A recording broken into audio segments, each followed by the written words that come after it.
안녕하세요. 네, 대표님 일찍 출근하셨네요. 예, 일찍 출근하고 있습니다. 몇 시에 출근하셨나요?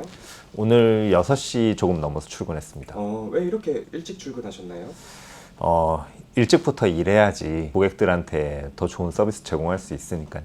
오늘은 대표님의 하루 일과를 촬영하려고 하는데 혹시 자기소개 한 번만 가능하실까요? 네, 안녕하세요. 저는 올바듬을 운영하고 있는 염선무 대표 손해사정사입니다. 혹시 손해사정사가 정확히 뭔가요? 보험회사랑 다른 건가요? 네, 손해사정사는 보험금을 줘야 되는지 말아야 되는지, 준다면 얼마를 줘야 되는지를 산정하는 전문 자격사인데요. 그러니까 보험회사는 돈을 주는 주체인 것이고, 손해사정사는 그 보험금을 줘야 되는지 말아야 되는지를 판단하는 사람입니다. 보통은 보험회사 안에도 손해사정사가 있어서 그 업무를 하고 있죠. 그럼 보통 보험사 안에 손해사정사가 있다고 하셨는데 여기는 보험회사가 아닌 건가요? 맞아요. 손해사정사가 보험회사에 고용돼 있는 고용손해사정사, 그리고 보험 소비자가 고용하는 독립손해사정사가 구분이 되어 있고, 저희 올바듬은 독립손해사정사들입니다. 잠시 보안. 네. 고객 개인정보 소중하게.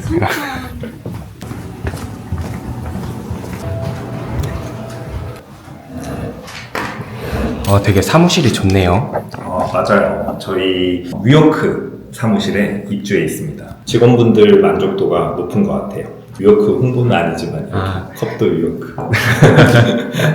손해사정사 회사랑 보험회사랑 어떤 부분이 다른 건가요? 보험회사는 실제 보험 계약을 관리하고 또 보험 사고가 발생했을 때 보험금을 주는 곳인데요. 보험료를 받아서 보험금을 주는 곳이 임의로 보험금을 줘야 되는 게 맞는지 틀린지를 판단한다면 중립적이지 못할 수가 있을 거예요. 그래서 도입된 게 손해사정사 제도입니다. 그러니까 손해사정사는 보험금을 지급해야 되는지 말아야 되는지, 해야 된다면 얼마를 줘야 되는지를 산정하는 전문 자격사이고, 많은 분들이 이런 자격이 있는 걸 알지 못했던 건 그냥 보험회사 안에서 직원으로서 그 확인하는 역할을 하고 있었기 때문인 거죠. 아까 전에 그 보험회사 안에 있는 손해사정사분들도 계신다고 하셨고, 지금 대표님처럼 독립 손해사정사분들도 계신다고 하셨는데 어떤 차이점이 있는 건가요? 이건 약간 비유를 들어보면요, 변호사들이 이쪽 편에도 변호사가 있고 저쪽 편에도 변호사가 있는 거랑 비슷한 개념이라고 보시면 될 것 같아요. 고용 손해사정사들은 보험회사 입장에서 손해사정을 하는 사람들이고, 독립손해사정사들은 보험 소비자 입장에서 손해사정을 하는 사람들이라고 보시면 됩니다.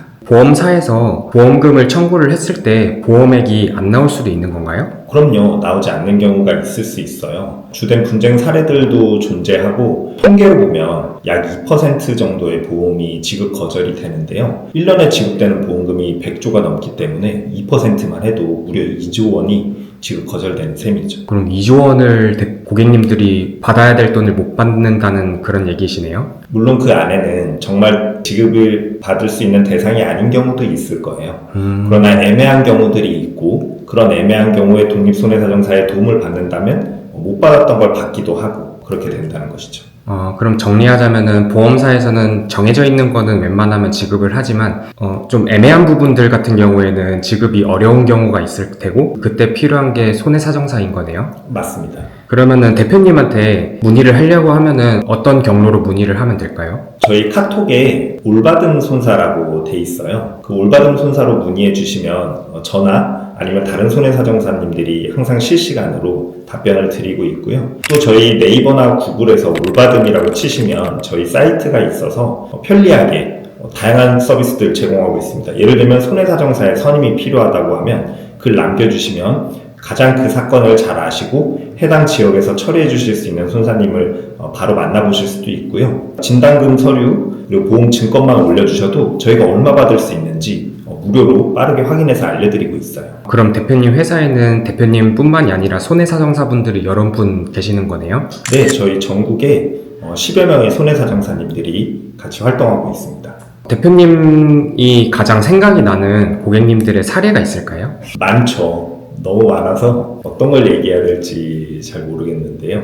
좀 애틋했던 걸로 얘기를 해볼까요? 가끔 보면 저도 이제 보험사가 대체로는 합리적이라고 생각하면서도 어떨 때는 좀 야박하다고 표현해야 될까요? 아니면 잘 모르는 일반 보험 소비자들이 이용하기 좀 어렵다고 해야 될 것 같은데, 제가 도와드렸던 할머니 생각이 나요. 그분께서 백내장 수술을 하셨는데 사실 백내장 보험금 받기 정말 어렵거든요. 최근에 많은 이슈가 있어서 대부분 지급이 거절됩니다. 그러나 그 입원을 해야 되는 특별한 사정이 있는 분들은 보험금을 받으실 수 있는데 이분께서 분명히 그런 사정이 있었어요. 눈 수술을 하시고 나서 실제로 이제 그 수술하면서 뭔가 합병증이 발생해서 피도 나시고 실제로도 그 치료하시고 나서 다른 대학병원을 꾸준히 다니고 계시는데 그러니까 억울한데 보험회사에서는 보험금을 못 준다고 하고 자기는 어떻게 해야 될지를 이제 모르는 굉장히 이제 어려운 상황이었어요. 그런 부분은 스스로 해결하기도 되게 난감하겠네요. 그렇죠. 왜냐면 일단 보험사에는 어떻게 이야기하고 병원에는 어떻게 이야기해서 자기에게 필요한 것들을 얻어내서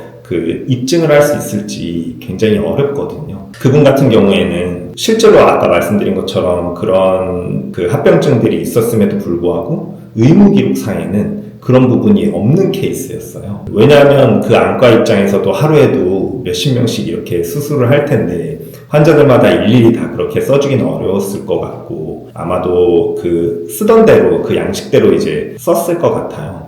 그럴 때라면 이제 병원에 얘기해서 그 내용을 정정해야 되는 게 필요하기도 한데 그런 걸 일반 사람들이 혼자서 하긴 좀 쉽지가 않죠. 그분 업무를 처리해 드리려고 제가 그 병원을 3번 방문했던 게 기억이 납니다. 그렇게 한 분 한 분씩 신경 써서 봐주시는 편이신가 보네요. 맡은 고객에 대해서는 잘 처리하는 게 그게 또 돌고 돌아 저희에게 홍보가 되기도 하니까요. 저희 서비스를 이용해서 도움받은 분들이 많이 나았으면 좋겠다는 마음으로 일하고 있어요. 대표님 회사가 이제 올바듬이잖아요. 올바듬 손사인데 올바듬의 뜻이 어떤 뜻인가요? 2가지 의미인데요. 첫 번째는 받아야 될 보험금을 올바르게 받아들인다는 뜻이고 두 번째는 올이 영어로 전부니까요. 받아야 될 보험금을 전부 다 받아들이겠다는 의미가 있습니다. 그럼 그 올바듬이 지금 현재 국내에서 선임 건수가 한 60% 차지하는 걸로 알고 있는데 그렇게 할 수 있었던 비결이 어떤 건가요? 저희가 소비자 선임권에서 2024년에 전체의 60%를 처리하는 1등 회사가 됐는데요. 아마도 이 제도가 그동안 독립손해사정사분들이 보수도 적고 또 절차도 번거로워서 잘 참여하지 않던 걸 이런 좋은 취지를 가지고 홍보부터 또 뜻있는 손사님들을 모아서 이런 서비스를 제공하고 그러는 과정에서 자연스럽게 가장 많은 노하우가 쌓인 덕분이 아닌가 싶습니다. 그럼 대표님은 이 손해사정사를 하시기 전에는 어떤 일을 하셨었나요? 저는 보험회사를 다녔어요. 보험회사에서는 사업 기획 업무를 했었는데 그러는 과정에서 이 손해사정사 자격을 취득했고 보험금을 지급하는 영역에서는 보험을 판매하는 부분에 비해서 뭔가 개선이 좀 많이 필요한 상황이라고 판단해서 창업을 하게 됐습니다. 전에 보험회사를 다니셨기 때문에 보험 쪽에 대해서도 많이 알고 계시겠네요? 맞아요. 아무래도 이런 선임권 제도라는 건 뭐 손해사정 능력도 필요하지만 이 전반적인 어떤 금융당국의 제도를 이용하고 그걸 잘 활용하는 게 필요한데 그런 부분에 있어서는 제가 오랜 시간 동안 보험회사에서 일했기 때문에 잘 알고 있다고 자부하고 있습니다. 손해사정사가 되기에는 조금 어려운 편인가요? 쉽지는 않을 것 같아요. 손해사정사 시험을 합격하면 되는데요. 손해사정사 시험이 1, 2차로 나눠져서 1년에 한 번 있습니다. 이 1차 시험, 2차 시험을 모두 합격하면 손해사정사가 될 수 있습니다. 대표님은 그러면은 손해사정사가 되시는데 어느 정도 걸리셨나요? 저는 시험을 많이 봤습니다. 솔직하게 말씀드리면 저는 무려 4번 시험을 봤습니다. 변명을 하자면 직장 생활하면서 아침 저녁으로 틈틈이 공부해서 좀 오래 걸렸다고 말하고 싶고 근데 뭐 지나서 생각해 보니까 좀 오랜 시간 공부했기 때문에 그만큼 더 이 손해사정이라는 걸 더 많이 이제 좀 알게 된 것 같기도 해요. 부끄럽습니다. 오늘 그럼 하루 일정이 어떻게 되시나요? 오늘 오전에는 그 어제 보험회사로부터 지난 피보험자와 함께 동시감정이라는 걸 진행한 게 있는데요. 그 동시감정 결과서가 온 게 있어서 그걸 보고 왜 보험금을 지급해야 되는지 추가적인 서류를 빨리 작성할 예정이고요. 그거 마치고 나서는 간밤에 저희 올바듬에 문의 온 고객님들 이분들한테 답변해주고 필요한 서비스들 찾아드리는 일로 시작할 예정입니다. 이건 개인적인 질문인데요. 항상 출근하실 때 이렇게 양복을 입고 출근하시는 건가요? 그렇죠. 저는 이게 편해요. 왜냐면 직장생활 하면서 아주 오랜 시간 동안 양복을 입어왔기 때문에 오히려 양복이 편하다? 아무 고민 없이 입을 수 있다? 그런 느낌입니다. 그러면 혹시 올바듬에 문의를 하면 문의는 무료일까요? 문의는 무료예요. 선임 같은 경우는 한 얼마 정도 들까요? 선임은 두 가지로 구분이 되는데요. 먼저 배상책임보험과 실손보험금 청구에서 현장조사에서 선임하는 경우, 이 제도에 따라 선임하는 경우는 무료예요. 보험회사가 약정된 보수를 지급합니다. 일절 저희한테 돈을 주시면 안 되고요. 다음으로는 나머지 경우 일반적으로 유료로 선임을 하는데요. 이 손해사정은 보통 업무 진행하면 사건의 난이도와 금액에 따라서 뭐 10%부터 20%까지 이렇게 다양하게 받습니다. 근데 저희한테 오시면요. 조금 더 할인해 드릴게요. 무료로 할 수 있는 경우가 어떤 경우가 있을까요? 배상책임보험과 실손보험을 청구하고 나서 보험회사가 현장조사를 결정한 경우인데요. 말이 어렵지만 어떻게 생각을 하면 좋을 것 같냐면요. 보험회사가 우리가 필요해서 손해사정을 해야 해요 라고 알린 경우, 그때는 보험사가 원해서 하는 거니까 고객이 부담하는 게 좀 불합리하다고 볼 수 있죠. 그럴 때 이제 이용이 가능하고, 현재는 실손보험 그리고 배상책임보험 이렇게 두 가지에서 이용이 가능합니다. 실손보험이 저희가 알고 있는 실비보험을 말씀하시는 거죠? 맞아요. 그 병원 치료비에 뭐 70%, 80% 돌려받는 그 보험을 말하는 거예요. 그럼 배상책임보험은 정확히 어떤 건가요? 배상책임보험이, 이것도 통계를 보면 전 국민의 절반이 가지고 있는 보험인데 다들 있는지 모르는 분들 많아요. 근데 내 운전자 보험이나 종합보험 증권 보면 일상생활 배상책임보험이라고 써있는 게 있을 거예요. 이 일상생활 책임보험이 일상생활에서 다양하게 발생할 수 있는 다른 사람에게 내가 입힌 손해, 그걸 보상하는 거예요. 그 대표적으로 어떤 게 있을까요? 일단 크게 나누면 내 집에서 발생한 손해, 그리고 내가 일으킨 손해가 있는데, 내 집에서 발생한 손해가 쉬우니까 이거부터 설명드릴게요. 대표적인 게 아파트 누수예요. 내가 살고 있는 집에 누수가 돼서 아랫집에 손해가 발생했다. 그건 내가 살고 있는 집에 의해서 피해가 발생한 거기 때문에 주인인 나에게 책임이 있는 거거든요.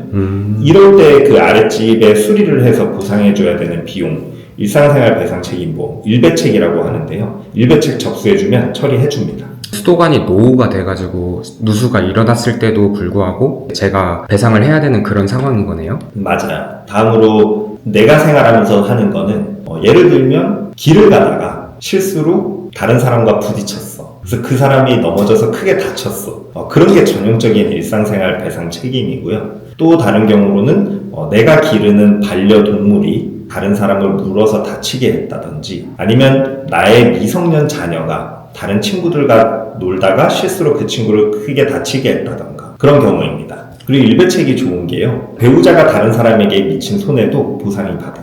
그것도 손해배상을 받을 수 있는 건가요? 맞아요. 그래서 집안에서 한 명이라도 이걸 가입하고 있으면 있는 것과 없는 것이 엄청 큰 차이예요. 보통 일배책이 한도가 1억이거든요. 그래서 정말 실수로 불이 났다. 그럴 때 이런 보험이 있는 것과 없는 것 정말 아찔한 차이죠. 확실히 요새 견주분들도 많으시고 아이를 키우시는 분들도 많을 텐데 그런 분들한테는 꼭 이 보험이 좀 필요한 경우겠네요. 맞아요. 제가 살면서 정말 꼭 필요하다고 생각한 보험이 실손과 배상책임보험인데, 어찌 보면 배상책임보험이 가장 중요한 것 같더라고요. 그럼 이 배상책임보험이 보험금이 안 나올 수도 있는 건가요? 맞아요. 이 배상책임보험은 정확하게 말하면 그 보험을 가입하고 있는 사람 피보험자가 법적인 배상 책임이 있는 경우에 그때 보험금을 주도록 돼 있어요. 쉽게 예를 들어보면 길 가다 누군가와 이제 부딪혀서 다쳤다고 해볼게요. 그럴 때 순수하게 상대방의 잘못일 수도 있을 거예요. 나는 정말 딱 맞게 길을 가고 있었는데 그 사람이 갑자기 어디서 뛰어들어와서 나에게 부딪혔는데 그 사람만 다쳤어. 그럴 때 나에게 과실이 없다면 일배책에서는 보상이 되지 않습니다. 왜냐하면 나에게 법적인 책임이 없는 것이기 때문이죠. 누수가 발생해서 아랫집에서 민원이 발생해서 배상을 해주려고 보니까 누수의 원인이 우리 집이 아니고 옆집이었어. 그런 경우에는 배상 책임도 없는 것이고, 그 배상 책임 보험에서도 당연히 보험금이 나가지 않게 되는 것이죠. 그 배상 책임이 있냐 없냐가 굉장히 많은 분들이 궁금해 하시는데, 그걸 고민할 이유가 별로 없다는 거예요. 배상 책임 보험을 접수하면요, 보험사에서 나와서 하는 일이 그거부터 판단합니다. 그러니까 전문적인 지식을 가진 손해사정사가 나와서 누구에게 얼마만큼 잘못이 있냐를 따지는 것부터 업무를 진행하기 때문에, 이렇게 애매하고 분쟁이 될 수 있을 것 같을 땐 일단 사고 접수를 먼저 하면 되는 거죠. 그럼 배상책임보험에 대해서 어느 정도 배상을 해야 되느냐, 그 퍼센테이지까지도 손사님이 계산을 해주시는 거네요? 맞아요. 그런 배상책임보험을 해결하셨던 그런 고객님들의 사례가 있으실까요? 많죠. 너무 많아서 뭘부터 얘기해야 될지 모르겠는데요. 개물린 사고도 많고 아이끼리 싸운 것도 많고 사람들이 이제 보험액이라고 했을 때 보험금을 못 받는다고 했을 때 한 몇십만 원 정도이지 않을까? 이런 생각을 많이 하실 텐데 크게 못 받는 경우에는 사람들이 보험액을 어느 정도 못 받는 건지 알려주실 수 있을까요? 아주 다양하죠. 가장 큰 거는 아마 사망보험금일 거예요. 많이 가입한 분들은 상해 사망보험금 3억, 5억 원 가입하시는 분들도 있고요. 근데 이랬을 때 쟁점은 상해 사망이냐 아니냐가 쟁점이 되는 경우가 많아요. 어떤 경우가 쟁점이 되냐? 예를 들면 길 가다가 그냥 차에 치여서 돌아가셨어. 이거는 논의가 안 돼요. 그냥 줍니다. 근데 어떤 게 문제가 되냐면요. 차에 치였는데 그래서 돌아가시지 않고 병원에 입원을 했어. 근데 거기서 6개월 동안 치료하다가 어느 날 돌아가셨네. 이걸 그러면 상해 사망으로 볼 거예요? 질병 사망으로 볼 거예요? 이런 게 쟁점이 됩니다.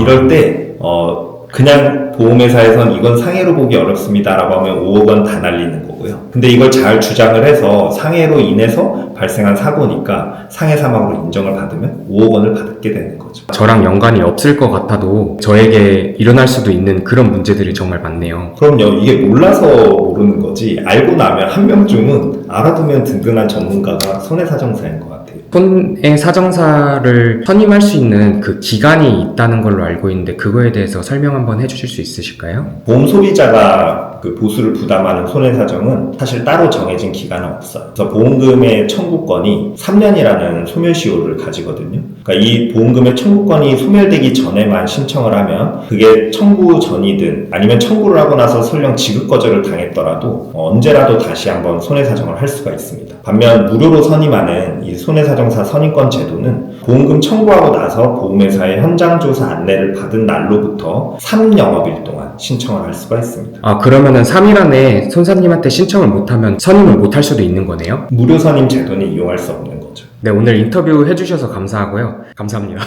뭐예요? 아, 카메라에 안 나오는 본인이 더 당하게.